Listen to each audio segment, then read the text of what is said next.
¿Qué tal, amigos? Bienvenidos a Jugando Pelota Dura. Hoy está con nosotros, como siempre, Alex Delgado, el compañero Alex Delgado. Ferdinand está ausente, pero nos ha enviado un bateador emergente, el licenciado Eddie López. ¿Cómo está? Gracias por recibirnos, muy complacido de estar aquí compartiendo con ustedes. Bienvenido, bienvenido Eddie. Y de hecho está muy al día porque nos acaba de dar información de lo que está ocurriendo en el Capitolio.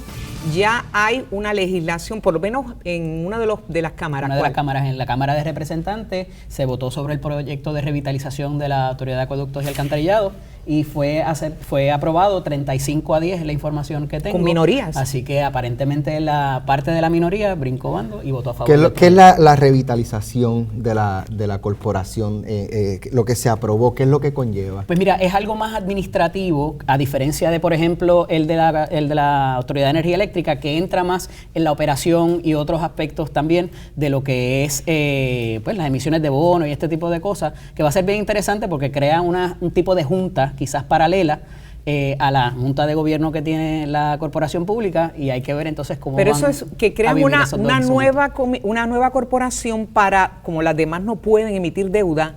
Correcto. Esta podría emitir deuda, pero para mí me suena a lo mismo en el sentido de que vuelven a crear estructuras para seguir emitiendo deuda. El problema no sé, ¿verdad? Porque no he entrado en las interioridades de esta legislación, pero si esta junta no puede emitir deuda porque la corporación no tiene los ingresos suficientes, ¿verdad? Para así hacerlo, ¿de dónde entonces se nutre la otra junta? Que entonces sí le dicen a ti, si yo te presto dinero porque tú tienes. Muy interesante, y fíjate que a diferencia, de nuevo, de la Corporación de Energía Eléctrica, de la Autoridad de Energía Eléctrica, a ellos le queda un poquito de solvencia que mucha gente atribuye a que es que, por como pusieron el cargo aquel ambiental, pues tienen un poco más de solvencia, y de hecho no la podrían adscribir tampoco al capítulo 9, a un super capítulo 9 o una quiebra criolla, porque no está en ese borderline todavía para poderla someter a eso. Bueno, el hecho es que es para un bypass, para evitar pasarle la factura a los abonados, pero en lo larga es emitiendo más deuda para que eventualmente nos reviente, como nos ha reventado al momento,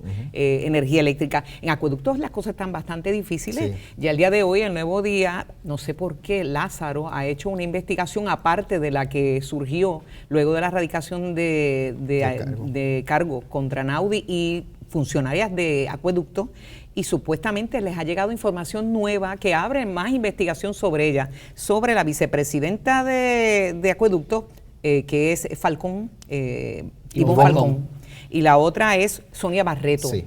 Pero es llamativo porque yo me acuerdo que una de ellas habló con El Nuevo Día. Correcto. Y había dicho Falcón, que ella tenía mucho que decir, casi estaba haciendo una oferta que la llamaran los federales. Exacto, hablaba de sus vínculos políticos e incluso hablaba de que Lázaro en un momento dado coloca en posiciones a gente para balancear políticamente el acueducto. O sea que la situación es muy movida allí, muy movida. Eso se trataba el nombramiento de ella para dar un balance político. Correcto. En una corporación. A mí me pública crea mucha suspicacia que es una segunda auditoría. ¿Por qué la necesidad de una segunda auditoría? Claro. Si lees el reportaje completo, no hay ni información nueva, o por lo menos hasta ahora no se ha concluido ninguna. Anaudi está cantando. Se traen unas figuras en la parte de arriba de la hoja también bien interesantes, el excomisionado electoral Eder Ortiz, que mucha gente está preguntando que dónde está. Interesante, una cosa, y particularmente con el timing, la fecha de hoy que se estaba discutiendo el proyecto. Sí. Bueno, y hay otros aspectos que hay que tocar rápidamente. Carlos López, el ex ombudsman del 98 al 2008, sí. Se lucró, bregó con su gallera con fondos públicos, bueno, se dio una vida de pachá. Sí. Por otro lado, Alizadona y ya no podemos decir que presuntamente ya se declaró culpable. Exacto. Ya es. Sí, pero me preocupa la sentencia. Va a estar en la casa domiciliaria. Dice que tiene unos padecimientos. Y $8,000 nada más de restitución. Ay, por favor. Entonces, en el otro lado, en energía eléctrica, Alizadona Hughes le extienden el contrato hasta junio, 7.5 millones más, o sea que ya van totalizando $35 millones y todavía no ha pasado nada en energía eléctrica. De verdad que es preocupante. Los han ido aguantando un poquito de que no empiecen a poner los litigios desde ya, quizás eso se le puede atribuir, pero ciertamente parecería que el acuerdo a los cuales llegaron tampoco todavía no hay nada concreto.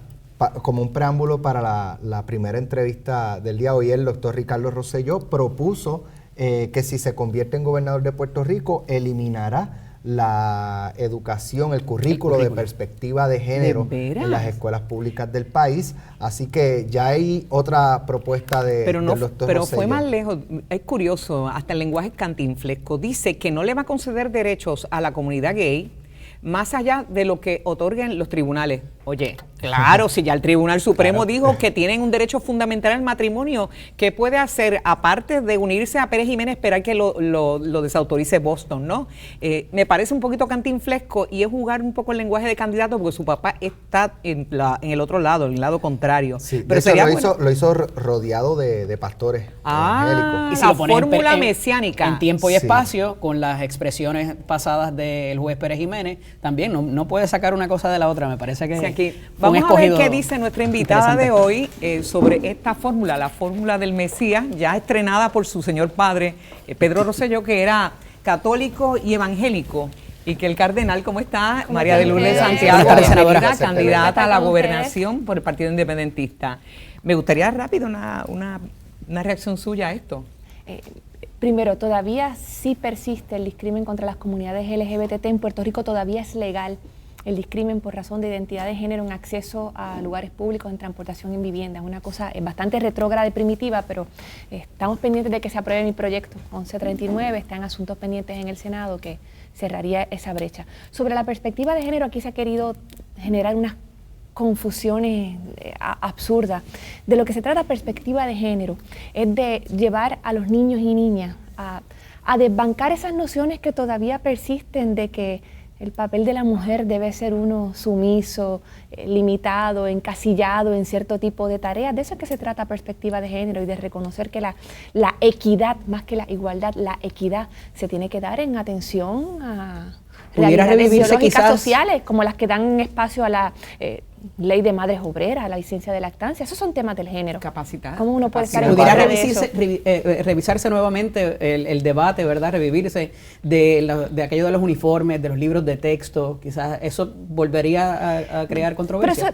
Pero eso es accesorio al concepto. O sea, el concepto lo que persigue es generar desde las edades más tempranas unas nociones de equidad que ayuden a prevenir la violencia contra la mujer, el discrimen que todavía persiste de una forma velada, porque en lo jurídico las mujeres hemos alcanzado muchísimos logros, pero todavía quedan esas desigualdades. Sí, la en los ambientes perspectiva más de género, íntimos. me alegra que lo plantee. La gente piensa que tiene que ver con el asunto de gay nada más, es No, con no, todo, no. es con Por eso. lo que para algunos puede entenderse como distinto, es aceptar la otredad, lo Por distinto eso, de un uno. poco por ahí va también, y es que el sector religioso es el que ha adoptado esta campaña de que perspectiva de género tiene que ver con homosexuales, No, mira, heterosexuales. tiene que ver Y la ha con centrado ahí, con por la eso hago función la de pregunta, género ciertamente. en la política pública. Por ejemplo, uno de los proyectos que más yo he luchado es el tema de la cesárea.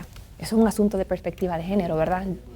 Si se operaran injustificadamente a miles y miles de hombres cada año, pues el problema se atendería con algo más de seriedad. Pero como son miles de mujeres las que son intervenidas sin ninguna Y la razón estadística está médica ahí. y la estadística está ahí, Correcto.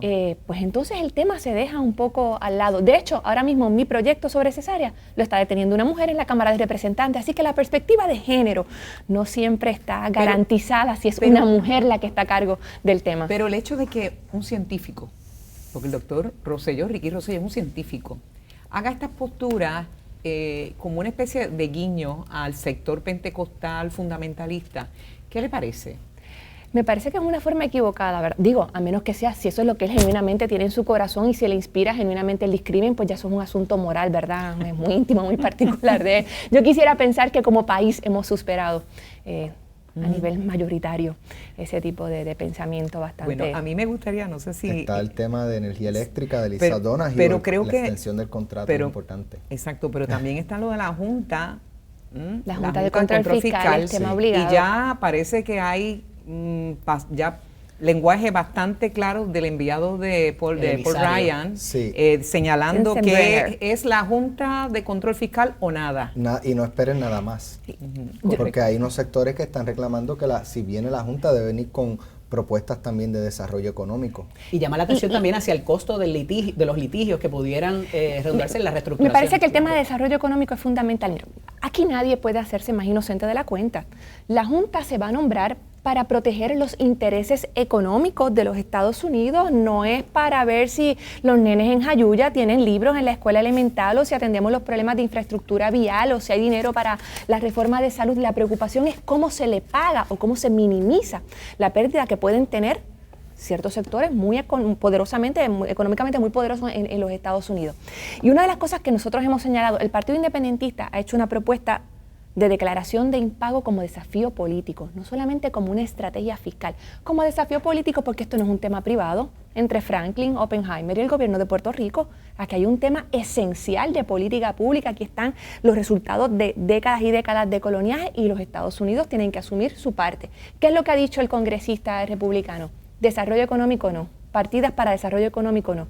Entonces, ¿de qué se trata? Se trata de ponerle un torniquete, un suerito de solución salina al enfermo que está a punto de morir en sala de emergencia. Tiene que haber cirugía mayor. Cuando habla de desafío, porque, bueno, Argentina, que era un país soberano, desafío y no le fue muy bien. Fueron décadas de cerrarle todos los mercados y ahora, pero es que nosotros ya tenemos los mercados cerrados. Nosotros estamos, es que aquí a veces cuando se habla de las consecuencias de lo que estamos proponiendo desde el Partido Independentista, nos olvidamos de las consecuencias de lo que está pasando ahora. No sabemos qué va a pasar en junio. Se vencen unos pagos importantes y vamos a estar teniendo que escoger, y de hecho ya se está escogiendo. Mira, hoy hay miles de niños de educación especial que no tienen terapista. O sea, se está dando el impago. Lo que pasa es que se está dando a los proveedores de servicios esenciales para la ciudadanía. Pero eso es democrático. ¿Dónde lo impugnaríamos, por ejemplo, de lo que se llama que perderíamos quizás poderes? ¿Dónde vamos a ir a reclamar a las figuras, inclusive funcionarios electos, se le quita el poder de poder tomar decisiones? Bueno, el problema es que ahora mismo los funcionarios electos que se van a ver sus facultades mermadas, los que están electos ahora mismo, tenemos elecciones en noviembre, los que están ahora mismo electos, ellos no parecen estar muy traumatizados por el hecho. Hablan, y lo han dicho populares y PNP, de que le dan la bienvenida a la Junta siempre y cuando se preserve la autonomía. ¿Qué autonomía se va a preservar? Para empezar, la autonomía que hay en Puerto Rico realmente es una cosa mísera. Quisiera, esta va a ser la bofetada. Vamos por orden. Ahora, Vamos a nivel local, llevamos 2 años hablando de crear una junta de control local y todavía, ¿verdad? Que era bastante parecida, o sea, la propuesta por eso, pero contemplaba no lo hacemos aquí, nosotros y tampoco otros. Pero se aprobó en espera de la de Estados Unidos. Y en espera del tema de la ley de quiebra criolla, etcétera. Pero ya los Estados Unidos han dicho que no va a venir ningún rescate disfrazado de ninguna manera. Y volviendo a lo que tú planteabas, Alex, si no hay una partida destinada bajo el mecanismo que se cree eventualmente, si no hay una partida destinada a desarrollo económico, y recordemos que el motor esencial de la inversión privada es la inversión pública. Si no hay inversión pública en infraestructura, en educación, en salud, no hay inversión privada. Si eso no se da, en Puerto Rico no se van a generar ingresos de ninguna parte suficientes para que salgamos del atolladero en el que estamos. Santiago, para entender lo que implica el desafío que ustedes están planteando, ¿cómo se llevaría a cabo? ¿Y cómo adelanta, ya que estamos con los mercados cerrados, cuánto abre los mercados un desafío? ¿Qué provocaría? ¿Qué es lo provocaría una situación de una crisis en la que tenemos mejores oportunidades de control que cediendo todas las facultades que podríamos tener, llamar la atención a la Junta de Control, a la atención. Sostengo mi pregunta, ¿dónde nos quejamos? Porque para nosotros, lo que pasa es que todo depende también en manos de quién esté. Por eso hacemos el planteamiento, claro, desde la perspectiva del Partido Independentista, que sabemos que no va a ser la perspectiva ni de populares ni de PNP, y aquí entran otros elementos políticos que todo el país conoce. Pero lo esencial ahora mismo, con la declaración que ha hecho el congresista en la reunión con el liderato legislativo y con otros sectores, es inminente que va a llegar una junta, y son malas noticias. Se está hablando de que podrían incluso asumir funciones como la imposición de contribuciones. Se está hablando de que van a tomar determinaciones que podrían implicar cancelación de convenios. O sea, estamos hablando de que elementos constitucionales que aquí se habían tenido por muy preciados van a desaparecer. Y lo importante que el país no debe olvidar, este es el retrato perfecto, la imagen al detalle de lo que es el Estado Libre Asociado. La Constitución de Puerto Rico frente a los poderes de esa Junta, que se levanta bajo los poderes que le concede la cláusula territorial al Congreso. La Constitución de Puerto Rico no vale 2 centavos al lado de una Junta nombrada por el Congreso. Reitero la pregunta, o sea, ¿qué pasos entonces se daría Usted habla de desafío. Forzar en la negociación para que incluya no solamente, porque esto, insisto, esto no es un tema privado entre Franklin Oppenheimer y el gobierno. Aquí tiene que estar el gobierno de los Estados Unidos promoviendo no solamente una salida fiscal, esto no es un asunto solamente de dólares y centavos y de a cuánto reestructuramos y a qué interés lo bajamos. Esto es un asunto del tema esencial del estatus colonial de Puerto Rico. Entonces, si no promovemos un proceso de descolonización que vaya paralelo con un proyecto de la salida fiscal inmediata y que incluya medidas para desarrollo económico, o sea, podemos encontrar un mecanismo que parezca para tener de claro momento muy la bueno y en 2 años no va a servir. Para tener claro la propuesta, un desafío al pago. De aquí no se saca ni una peseta de aquí no se saca hasta que discutamos el estatus. Eso es lo que está planteando. Así mismo es. Licenciada. Así mismo es. Un desafío completo, porque lo otro es el impago desordenado que se está dando ya y que ya está haciendo mella. Mira lo que está pasando en la Universidad de Puerto Rico, mira lo que está pasando en salud, mira lo que está pasando. El impago se está dando. Lo que pasa es que es a la gente de aquí y eso que el gobernador iba a escoger a favor del pueblo. La campaña política de cara a las elecciones, ¿es usted la primera mujer candidata a la gobernación por el PIB? ¿Llegó tarde el concepto de perspectiva de género a esta colectividad? La primera candidata a comisionado residente fue Carmen Rivera de Alvarado, del Partido Independentista puertorriqueño en la década del 50. Así y que después de eso, hemos tenido usted, candidatas. Porque después hemos tenido dos recuerdo a candidatas. Marta Font Y a haciendo Jessica señalamientos Martínez. del PIB. Y a Jessica Martínez, que fue nuestra candidata. Bueno, pero perdóneme, y por supuesto, yo recuerdo, lo que él le está planteando es para la gobernación. Correcto. Y para la, quisiéramos por lo menos, y usted me dijo la otra vez que la prensa había actuado en contra de una figura femenina en candidatura para el PIB, eso fue lo que yo entendí. La dejé pasar porque me están contando los 30 segundos, pero no, esa información sacada de la manga, yo tengo que plantearla. Y digo, privilegio personal. No es sacada de la manga. Ajá. Mira, yo recuerdo cuando yo comencé, porque la gente me pregunta mucho, qué difícil debe ser mujer en el Partido Independentista. A mí no se me ha hecho difícil ser mujer dentro de mi partido, pero mi acceso a los medios de comunicación a mí me costó mucho. ¿No sería que cuando lo estaba ocupando Rubén Berríos y Fernando Martín? No, que cuando yo llamaba, yo voy a sustituir, yo trabajaba entonces con Víctor García, me decían, no, aquí, en esta estación de televisión, en esta estación de radio, si no es a Fernando, si no es a Rubén, si no es a Víctor o a Manuel, no queremos a nadie. No me pasó ni una de 2 veces, me pasó muchas veces. A mí me costó mucho trabajo. Pero tenía que ver con que fueran ellos las figuras principales de ese partido y que no dejaban pasar a más nadie, quizás permear otras. Pero si te digo que me están enviando a mí como representante del Partido Independentista y los medios decían que no, y todavía persiste, no solamente contra las mujeres. Por eso, pero usted lo adjudica a que era mujer, no es que esas figuras se quedaban ahí. Pero todavía en el día de hoy, y no solamente ser mujer, una cosa es ser mujer, otra cosa es ser mujer independentista. ¿Cuántos paneles hay hoy en donde no hay representación del independentismo? Hay representantes del Partido Colonialista, hay representantes del Partido Anexionista y no hay representación del Partido Independentista. Pregunto, María de Lourdes, para irnos ya.